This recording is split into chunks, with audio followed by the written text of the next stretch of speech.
এই মুহূর্তে সবথেকে বড় খবর ভাই, আপনারা জানেন যে এফএস আনোয়ার মিডিয়া সবসময় মানুষের কাছে সত্যটা, সবসময় মানুষের কাছে বাস্তবটা তুলে ধরে। সোশ্যাল মিডিয়া আপনারা দেখতে পাচ্ছেন যে বাংলায় যেভাবে ঝড় উঠছে নওশাদ সিদ্দিকী হুমায়ুনকে নিয়ে। ওনার চাচা ইব্রাহিম সিদ্দিকী বলছে সঠিকভাবে গণতান্ত্রিকভাবে যদি সঠিকভাবে যদি ভোট হয়, বিজেপি আর বিজেপির সাথে যাদের জোট আছে, সরাসরি বলছে তৃণমূলের কথা, এদের নাম নিশানা মিটে যাবে। মানে ইব্রাহিম সিদ্দিকী বলছে, সে ভিডিও কিন্তু আমার চ্যানেলে আছে ভাই, আপলোড করা আছে। আপনারা জানেন যে সামনে বিধানসভা ভোট, এখন মানুষের ঝলক, মানুষের নজর একটাই, এখন নজর তো নওশাদ সিদ্দিকী। এখন বাংলার মানুষ এখন নওশাদকে চাইছে। ইব্রাহিম সিদ্দিকী বলছে বামফ্রন্ট, সিপিএম, লেফট ফ্রন্ট, আইএসএফ, মিম এরা সব জোট করে যদি বিধানসভাতে যদি লড়ে, বিজেপির বাংলা থেকে নাচতে নাম উঠে বাংলা থেকে তার নাম নিশানা মিটিয়ে যাবে।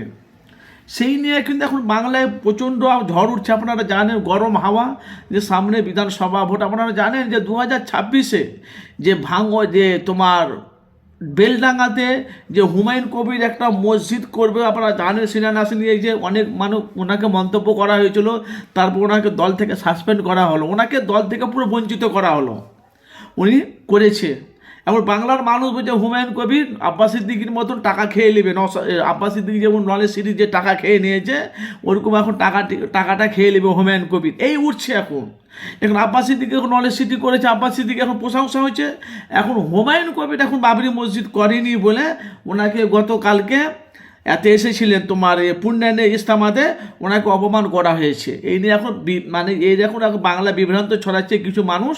তো 2026-এ যদি সঠিকভাবে যদি ভোট হয়, এখন বাংলার মানুষ নতুন চমক, নতুন ঝলক, তারা বাংলা এখন পরিবর্তন চাইছে, দুর্নীতি চাইছে না। কেন এরা ধর্মকে নিয়ে রাজনীতি করছে। কিভাবে মুসলমানের ওপর টর্চার করব, কিভাবে মুসলমানের আঘাত দেব, মুসলমানের কোন জায়গাতে মুসলমানকে যদি ঘা দিই মুসলমানের গায়ে মানে জ্বালা করবে।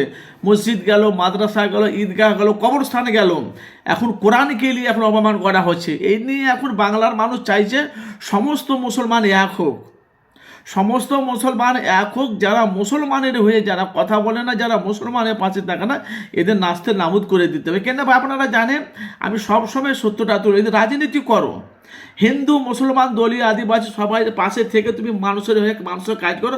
বাংলা মানুষ তোমাকে ভোট দেবে, তুমি যেই পার্টি করো না করো, বিজেপি, তৃণমূল, কংগ্রেস, তুমি যেই পার্টি করো না কেন, আইএসএফ, যে পার্টি করো না করো, তুমি যদি মানুষের হয়ে যদি কাজ করো, মানুষের পাশে দাঁড়াও, মানুষ তোমাকে চাইবে।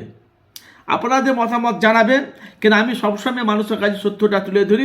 আপনাদের মতামত, আপনারা কি বলতে চাইছে? দুর্নীতি চাই বাংলা, না কাজ চায়, শিল্প চান, না বাংলা পরিবর্তন চান? কোনটা চান? কমেন্ট বক্সে মতামত জানাবেন।